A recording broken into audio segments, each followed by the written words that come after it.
sentimiento, una profunda tristeza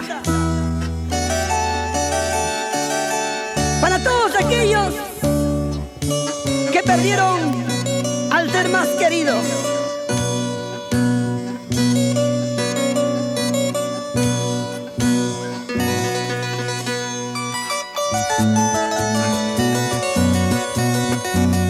Madrecita mía, cuánta falta me haces ahora que estoy solo por estos lugares. Donde yo me encuentro, a recordarme lloro. Qué triste es mi vida sin cariño de una madre. Día de la madre para mí es muy triste. Felices los que tienen a su madrecita. Yo les aconsejo quieran a su madre, porque cuando les falta llorarán como lloro.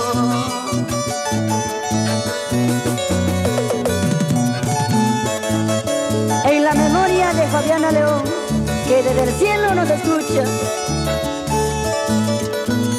Y para mis grandes primos, Aquiles, César, Albert León, nos vamos a punar. La familia León.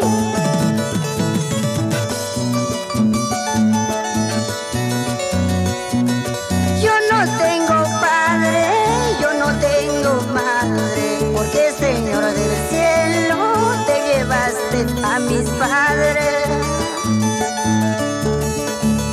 Hoy me encuentro solo, llorando, cantando, sus nombres voy llamando y nadie me contesta.